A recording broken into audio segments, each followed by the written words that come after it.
کہ ان کی انوالومنٹ نہیں تھی.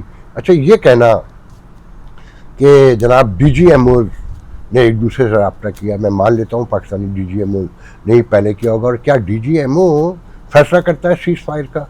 وہ تو کسی آرڈر کو اوبے کر رہا ہوتا ہے نا. تو یقیناً ڈونلڈ ٹرمپ نے جب ڈیل دونوں کے درمیان کروا دی تو پھر ڈی جی ایم او سے کہا گیا ہوگا اب کس نے پہلے فون کیا.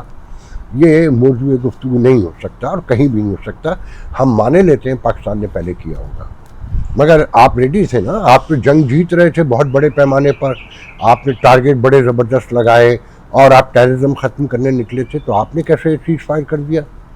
آپ نے ایک ڈی جی ایم او کے کہنے کے اوپر سیز فائر ایکسیپٹ کر لیا اور سب کچھ اپنے ہاتھ سے جانے دیا.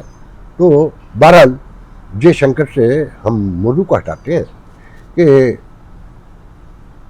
انعام لینا تھا, اور انعام لینا تھا. یہ فرمائشی پروگرام کیسے تھا کہ جو تقریب اظہار تشکر کی بالٹی مور میں ہوئی, میری لینڈ میں نہیں جانتا وہ کون لوگ تھے, مگر وہاں 100-125 لوگ موجود تھے, اور جو ایمبیسڈر جن کی میں ابھی تعریف کر رہا تھا ان کے ساتھ یا ان سے الگ یہ مجھے نہیں معلوم, جو یہاں بریگیڈیئر ہیں آئی ایس آئی کے, جو ہر ایمبیسی میں ہوتے ہیں, ہر ملک کے ہوتے ہیں, کرنل بھی ہو سکتا ہے, بریگیڈیئر بھی ہو سکتا ہے.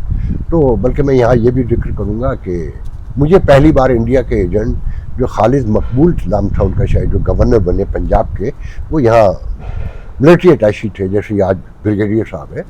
تو انہوں نے میرے بارے میں فرسٹ ٹائم کہا تھا کہ آفاق تو انڈین ایجنٹ ہے, اور پہلی بار مجھے سرخرو کیا گیا تھا, یہ خطاب دے کر ریکگنائز کیا گیا تھا. کیونکہ پاکستان میں تو جو پالیسی کے خلاف بات کرے وہ غدار ہوتا ہے, وہ انڈیا کے ایجنٹ ہوتا ہے. تو یہ بریگیڈیئر, یہ جو یہاں پہ لوگ ہوتے ہیں, یہ دوسرے معاملات ڈیل کرنے کے لیے ہوتے ہیں, مگر ہمارا جو ملٹری اٹیچی ہوتا ہے یا پاکستان مشن میں جو بیٹھے ہوتے ہیں یہ کمیونٹی کے معاملات ہی ڈیل کر رہے ہوتے ہیں اور کمیونٹی پہ نظر رکھے ہوتے ہیں. جبکہ آئی بی کے لوگ بھی آتے رہے کمیونٹی ویلفیئر کے نام پر. عمر شیخ تھے نا جو لاہور کے ڈی پی او کے طور پہ بہت مشہور ہوئے تھے, جنہوں نے کہا تھا کہ وہ جو عورت ہائی وے پہ جس کے ساتھ ریپ ہوا تھا, ان کہا تھا کہ عورتوں کو اکیلے جانا نہیں چاہیے. وہ آئی بی کے افسر تھے اس وقت, اور یہاں کمیونٹی ویلفیئر آفیسر کے نام پر آئے تھے, اور میرے اخبار میں 3 سال انہوں نے کالم بھی لکھا, جو بہت کم لوگوں کو پتا تھا کہ یہ کون ہے. تو خیر, تو وہ بھی وہاں موجود تھے. تو وہ جو اسٹیج سیکرٹری تھا, کوئی لڑکا حافظ کر کے نام بتایا جاتا اس کا, تو جب تقریب کے اینڈ پر اس نے کہا جی ہم مطالبہ کرتے ہیں کہ حافظ منیر صاحب کو فیلڈ مارشل کا خطاب دیا جائے, تو انہوں نے یہ جنگ جیتی. ان کا یہ کہنے کے 2 دن کے بعد وہ فیلڈ مارشل ہو گئے. تو لوگوں کے کان کھڑے ہوئے. تو اس لڑکے نے پوچھا کچھ لوگوں نے کہ بھائی یہ تو بتا, تجھے کیسے پتا تھا, تو نے یہ مطالبہ کیوں کیا؟ اس نے کہا میں نے کہا مطالبہ کیا, تو مجھے تو بریگیڈیئر صاحب کی طرف سے پرچی آئی تھی کہ آپ یہ کہیں. کیا کہا کہ مجھے تو بریگیڈیئر صاحب کی طرف سے پرچی آئی تھی. اب کس نے پہنچائی؟ ڈائریکٹ دی, کسی کے تھرو دی اینکر کو, جو ڈائٹ سیکرٹری تھا جو کمپیئرنگ کر رہا تھا, اس نے یہ بتایا کہ جناب مجھے تو پرچی دی گئی تھی, میرے ذہن میں کہاں سے آ سکتا تھا. تو آیا سمجھ میں کہ یہ فرمائشی پروگرام تھا. جیسے میں نے پچھلے پروگراموں میں بتایا آپ کو کہ ایکسٹینشن چاہیے ہو تو سمری بن کے وہاں سے آتی ہے جی ایچ کیو سے, کہ حضور سائن کرنے ہیں, جو بل پاس کرنا ہے وہ بھی کرنا ہے, کورٹ جانا ہے, جو کرنا ہے یہ آپ لوگوں کا مسئلہ ہے, مگر یہ ایکسٹینشن دینی ہے آپ نے. اور یہ پپٹ لوگ جو سامنے بیٹھے ہیں, وہ کوئی بھی ہو, کسی کی بھی حکومت ہو, عمران کی ہو تو آپ نے دیکھا, ان کی ہو تو دیکھا کہ یہ ترمیمیں بھی لاتے ہیں, آئین بھی کا حلیہ بھی بگاڑتے ہیں, ووٹ کو عزت دیتے ووٹ کی لینا بھی شروع کر دیتے ہیں. انہوں نے تو یہ کرنا ہوتا ہے. تو اس طرح یہ فیلڈ مارشل بنے کہ پہلے انہوں نے پبلک سے بظاہر کہلوایا کہ جناب عوام کی ول کے مطابق وہ بنے ہیں کہ جناب ان کو ایک تحفہ دیا جائے کہ بہت بڑی جنگ جیتی ہے. جبکہ میرا کہنا یہ کہ گراؤنڈ پہ یہ ہار گئے تھے. جتنی جنگ جیتی وہ ایئر میں جیتی, اور اس کے سلسلے میں سدھو کو جو اسے نہیں توسیع ملنی چاہیے تھی, نئے افسروں کا جو آنے والے پیچھے ہیں, جن کا جو جذبہ ہوتا ہے کہ یار کام کریں گے, ٹیلنٹ دکھائیں گے, ایبلٹی ہوگی اور ملک کی خدمت کریں گے, تو ہمیں اس کا صلہ بھی ملے گا.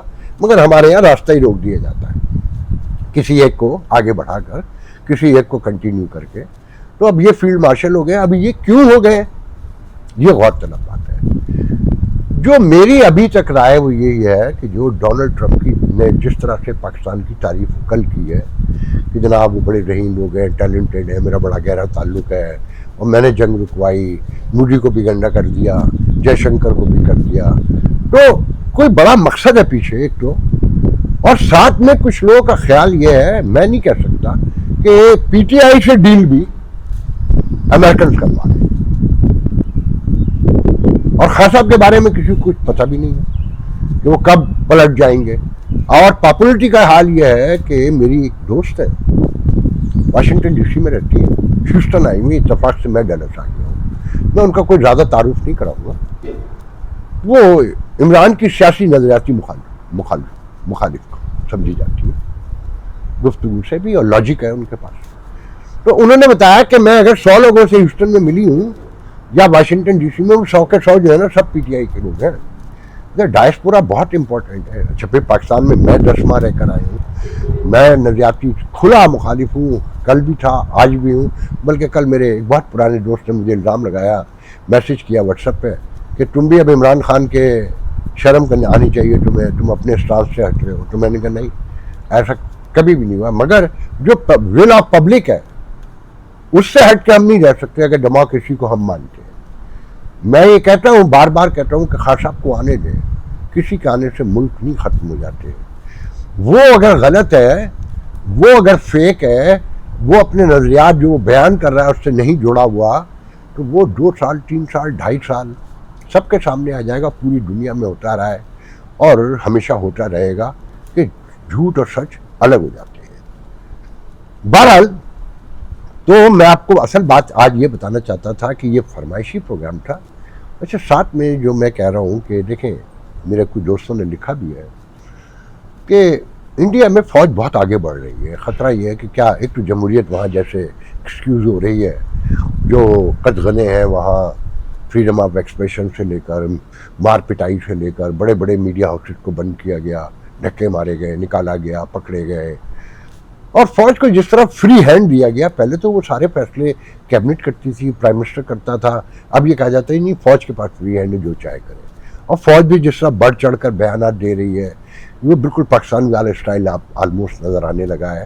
تو خطرہ ہے، اور انڈین کو یہ بات سمجھنی ہوگی کہ یہ بات میں تو سمجھتا ہوں اتنی دور سے بیٹھ کے کہ ہندوستان جتنا بڑا ملک ہے، جتنی وہاں بایو لنگوسٹک سے لے کر ریلیجیس اور فرقہ واریت اور لینگویجز اور سارا ہر چیز ملا دیں تو سب بہت ڈفرینٹ ہے.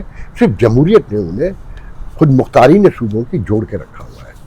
اگر خدا نخواستہ لسٹ کے چکر میں فوج نے کوئی اقدام کیا تو اول تو وہ ناکام ہو جائے گی، اور اگر کامیاب ہوئی تو ملک کا شرارہ بکھر جائے گا.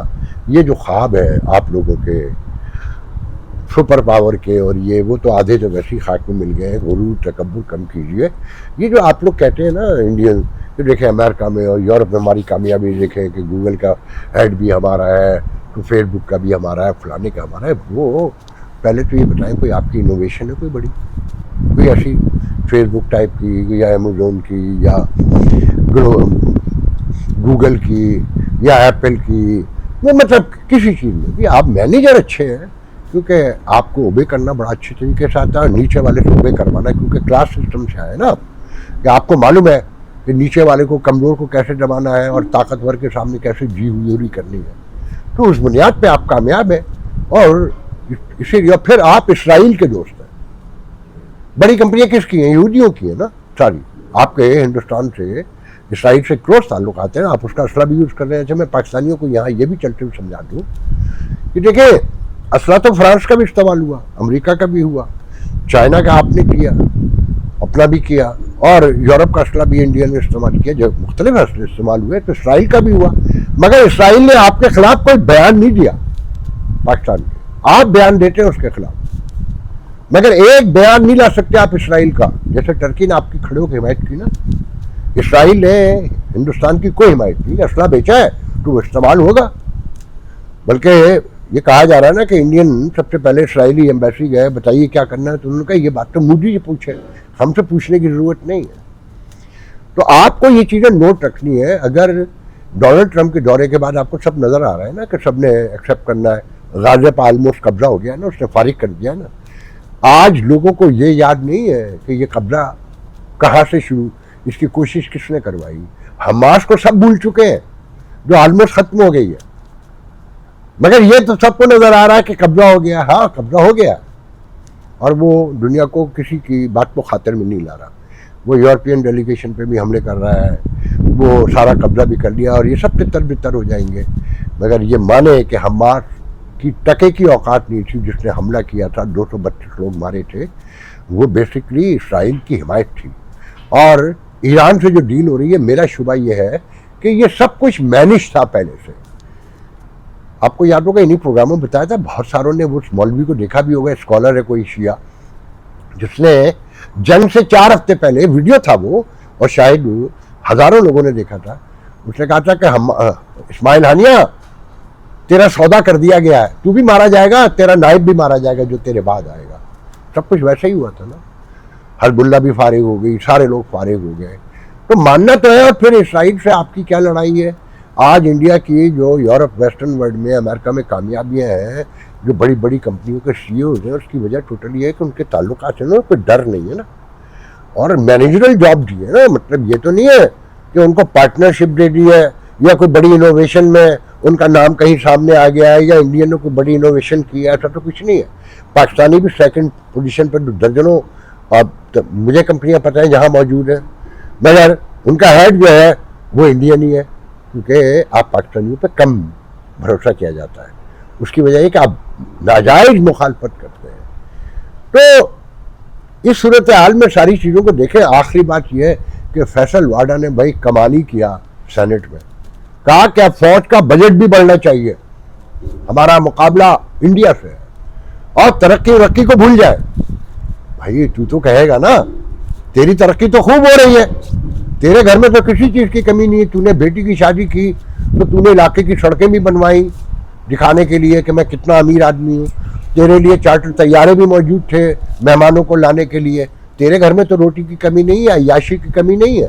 تو تجھے ترقی سے کیا فرق؟ تو اپنے آس پاس کی سڑکیں بھی خود بنوا سکتا ہے.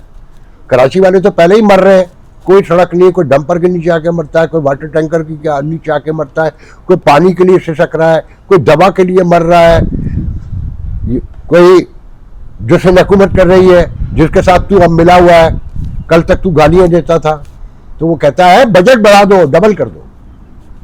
تو یہ آوازیں لگوائی جا رہی ہیں کہ بھائی پورا ملک پہلے لے چکے ہو, سارا بجٹ لے لو.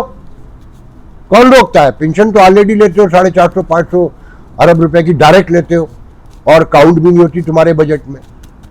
تو اس سچویشن میں آپ لوگ کہاں کھڑے ہیں؟ پاکستان, انڈیا, سارے لوگ سوچ لیں. اور جب تک ایک دوسرے کی دشمنی کرتے رہیں گے, یہاں کی حکمران اشرافیہ عیاشی کرتی رہے گی, اور آپ کے پلے کچھ نہیں آنا. آج کے لیے اجازت دیجیے, انشاءاللہ کل گفتگو ہوگی. اللہ حافظ.